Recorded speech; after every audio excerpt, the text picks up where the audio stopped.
Examen segundo parcial de Química Orgánica del 23 de mayo de 2018 de Farmacia de la UCM. Toca hacer ahora el problema número 4, que os lo pongo aquí para que lo podáis ver y leer, y que me dice que indique de forma detallada la reacción de cada uno de los diastereoisómeros cis y trans del compuesto A con ioduro de sodio, detallando las conformaciones reactivas de cada uno de ellos, el producto final de la reacción y justifique de forma razonada cuál de los dos diastereoisómeros reaccionará más rápidamente. Bueno, os voy a describir, antes de empezar a contaros la historia, que la reacción que pretendemos hacer es que una molécula de paratolueno sulfonato de 4-isopropilciclohexilo reaccione con ioduro de sodio en acetona anhidra, se produzca una SN2 y sustituyamos el iodo por el tosilato. Es decir, que logremos una transformación de la molécula de tosilato en un derivado halogenado. Debo recordaros, antes de comenzar, que el tosilato es un extraordinario saliente, un gran saliente. No es el mejor, pero es de los mejores salientes que vosotros manejáis. Entonces, hagamos primero un pequeño recordatorio de lo que era un buen saliente. Un buen saliente es una base débil. Cuanto más débil sea como base, más fácil es de formar y por tanto mejor saliente es. Fijaros que el prototipo de los buenos salientes son los halogenuros, el cloro, el bromo, el yodo, porque todos ellos son bases débiles y por tanto son buenos salientes y por eso los utilizamos tantísimo para hacer reacciones. Los hidrácidos, que todos los conocéis, son el ácido fluorhídrico, el ácido clorhídrico, el ácido bromhídrico y el ácido iodídrico. Todos ellos se ionizan o están ionizados en mayor o menor proporción, liberando un protón y un ion fluoruro, o un ion cloruro, o un ion bromuro, o bien un ion ioduro. De ellos, el mejor saliente es el yodo. Yo os recuerdo que la acidez de los hidrácidos aumenta de arriba a abajo, que el más ácido de los hidrácidos es el ácido iodídrico. Por tanto, el ion yoduro es el mejor saliente, porque es la base conjugada más débil. Para que os hagáis una idea, haciendo una comparación entre buenos salientes y malos salientes, si la velocidad de reacción de una molécula determinada que tiene un cloro, esa velocidad de reacción es 1, el bromo es 80 y el yodo es 150. Es decir, una molécula que tiene un átomo de yodo como saliente reaccionaría 150 veces más rápido que la misma molécula, pero con un átomo de cloro. Por cierto, el flúor es 10 a la menos 3, es decir, es 1000 veces peor que el cloro. Por eso habréis visto que prácticamente no se ven reacciones o no se ven reacciones donde se emplee un flúor como grupo saliente. Pero todavía hay un ácido más potente que el ácido iodídrico que manejamos, que es el ácido tolueno sulfónico. ¿Y qué es ese ácido tolueno sulfónico que viene en el problema? Bueno, pues entiendo que todos conocéis la molécula que os estoy pintando, que es el ácido sulfúrico. El ácido sulfúrico es un ácido muy poderoso, muy potente. Lo podríamos utilizar, nos gustaría utilizarlo muchísimo en las reacciones orgánicas como catalizador, pero tiene un pequeño inconveniente, y es que el ácido sulfúrico es una molécula muy polar y por tanto solamente está limitada su solubilidad a reactivos que tengan también mucha polaridad. Nosotros podemos disminuir su polaridad o incrementar su apolaridad, su lipofilia, sustituyendo uno de los grupos hidroxilos por una cadena carbonada, por ejemplo, o por un benceno o por un tolueno. El más corriente es el radical tolilo. Entonces tendríais una molécula con la acidez equivalente al ácido sulfúrico, pero con una polaridad muchísimo menor y por tanto más fácil de trabajar con él con moléculas orgánicas. Esto es el ácido paratolueno sulfónico. Si lo ionizamos tendríamos el paratolueno sulfonato, cuya base conjugada es tremendamente estable porque se estabiliza por un proceso de resonancia con los dobles enlaces azufre-oxígeno. Es decir, la carga negativa que se forma en la ionización de la molécula en cuestión, esa carga negativa se esparce, se reparte, se distribuye entre los dobles enlaces oxígeno-azufre, quedando por tanto la carga negativa distribuida a lo largo de todo el anión. Por tanto es una base débil, es muy fácil de formar, es un extraordinario saliente. Ellos en el problema me dan una molécula que tiene un ciclohexilo, que tiene un isopropilo en posición 4 y que aquí tiene el radical tolueno sulfonato, que bueno, lo vamos a pintar una vez totalmente desarrollado, y que lo que pretenden es que le hagamos una reacción de sustitución de tipo 2, donde el nucleófilo es el ioduro y el saliente es el tosilato. Va a ser una SN2, donde a medida que el ioduro como nucleófilo ataca, está saliendo o va a salir el agrupamiento tolueno sulfonato. Esta es la esencia de la reacción, pero me dicen que aquí el isopropilo y el tosilato puede ser que estén en cis o en trans y tenemos que ver cómo eso incide en la velocidad de reacción. Bien, si nosotros cogemos el primer diastereoisómero, como me dicen en el problema, vamos a coger el isómero cis, vamos a pintarle los dos agrupamientos que tienen, los vamos a pintar en dos cuñas para que quede claro que están al mismo lado de la estructura. Nosotros debemos interpretar, o creo que podemos interpretar, que esos dos agrupamientos que están al mismo lado, realmente hay que pintarlos en una forma silla. Tenemos que distribuirlo en una forma silla, porque el ciclohexano no es una estructura plana, es una estructura que está de esta manera y que sabéis que se interconvierte a través de la forma bote, se interconvierte en la otra forma silla. Si aquí pintamos el radical isopropilo, vamos a pintarlo en un eje axial, el grupo tosilato, para que esté en cis con respecto al isopropilo, lo tenemos que pintar también en un eje ecuatorial. Aquí pintaríamos el radical tosilato. Y esto se está interconvirtiendo a través de la forma bote en otra forma, en otra conformación, donde el isopropilo, que estaba en axial, pasa a estar en ecuatorial, y el tosilato, que estaba en eje ecuatorial, pasa a estar en eje axial.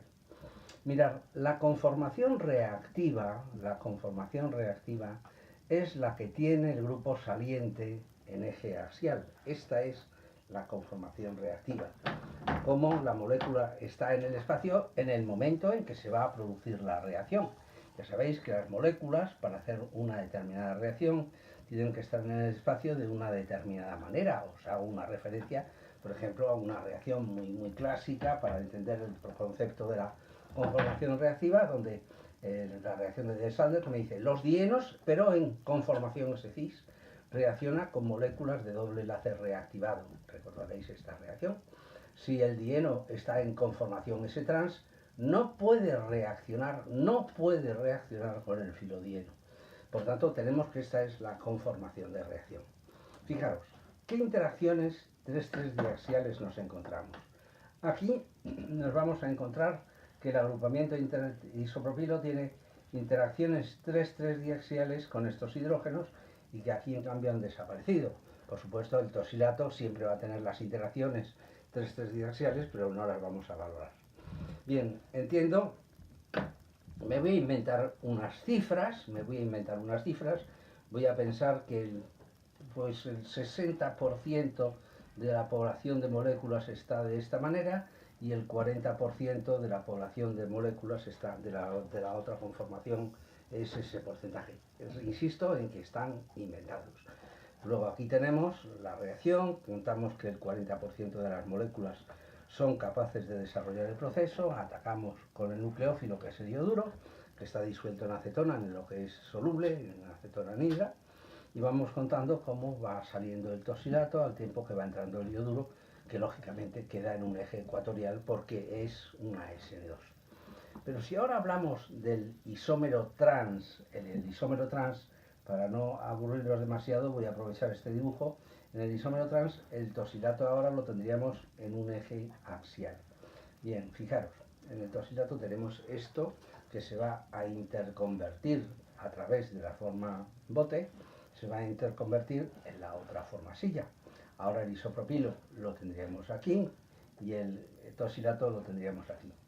De las dos conformaciones, esta es la infinitamente más estable, pero no es la de reacción. Vamos a pensar que el 95% de la población de moléculas con las que estamos operando, el 95% se encuentra en esta conformación, que no es la conformación reactiva.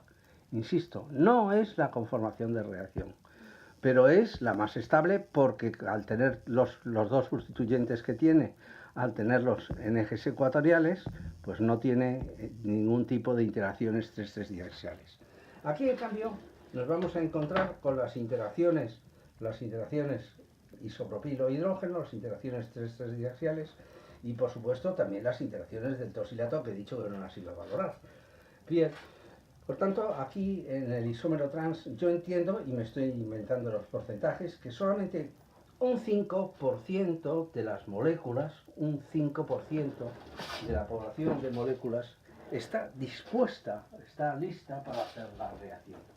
Vamos a ver, os he preparado, por supuesto, el problema, a ver, os lo voy a dejar, bueno, ya os he dicho, por tanto, que el isómero trans tiene una velocidad de reacción menor porque solo el 5% de las moléculas está listo a hacer la reacción, mientras que en el isómero cis creo recordar que me inventé un porcentaje del 40%.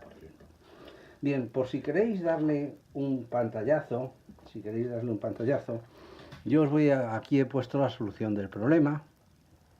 He empezado, esperar un momento que lo acerquemos un poquito para que lo veáis mejor. Aquí está. Bueno, hemos quedado que el paratolueno sulfonato de cicloxilo, de 4-isopropilcicloxilo, reacciona con ioduro de sodio en acetona, que se produce la SN2, y que logramos que salga el tosilato, que hemos quedado que es una base muy débil y que por tanto es un extraordinario saliente. En este dibujo he pintado el isómero trans en el que me he inventado, recalco que ha sido una cifra completamente inventada, que solamente el 5% de la población de moléculas está listo para trabajar, para hacer la reacción. Porque el 95% de la población es muchísimo más estable, pero no está en conformación reactiva. Este era el isómero trans, que lo recordaréis. Y ahora nos vamos al isómero cis. En el isómero cis he descrito que la conformación reactiva era esta es la conformación de reacción, en la que solamente están las interacciones estas, y me inventé una cifra del 40%. Bien, creo que no me queda nada, que el problema está explicado, pero también me he traído los modelos moleculares, y para haceroslos ver, vamos a ver si en tiempo no los tengo preparados, pero por aquí tengo, creo, una estructura de ciclohexano. Bien, mirad, aquí tenéis una estructura de ciclohexano, os podéis imaginar, vamos a hacerle un isopropilo que va a ser lo mejor, vamos a hacer un isopropilo, le vamos a pintar aquí el agrupamiento isopropilo, y vamos a imaginarnos que este es el tosilato, que es el buen saliente, la pelotilla esa de color rojo. Bien, fijaros, aquí tengo el isómero trans, porque los dos están en ecuatorial y no era la conformación reactiva. Y os voy a demostrar que esto lo giramos un poquito, estamos en conformación bote, seguimos girando un poquito por este otro lado y ahora tenemos el axial, que era la conformación de reacción. Tal como os decía, el isopropilo tiene sus interacciones 3,3 diaxiales. Esas interacciones son, vamos a ponerle los hidrógenos, hay uno, vamos a ponerle otro hidrógeno en la otra posición 3 axial, que es aquí. Observad, estas son las interacciones 3,3 diaxiales. Bueno, ya hemos visto uno de los isómeros, el isómero trans, ahora vamos a ver el isómero cis. Lo único que voy a hacer va a ser quitar uno de los sustituyentes y cambiarlo al eje contrario. Antes lo tenía en axial, ahora lo vamos a pinchar en un eje ecuatorial. Esta era la conformación de reacción, en la que no había interacciones del isopropilo con hidrógenos axiales, por tanto era la conformación reactiva, y girando un poquito, giro un poquito y entonces lo paso a forma bote, como podéis ver, aquí tenéis la forma bote, y vuelvo a girar otro poquito por aquí y tenemos la otra conformación, que era Y también la trans, pero esta es la que tiene las interacciones 3,3 biaxiales con este hidrógeno y con este otro hidrógeno. Vaya, esto de los modelos moleculares es un poquito peñazo, pero creo que puede colaborar a que lo veáis.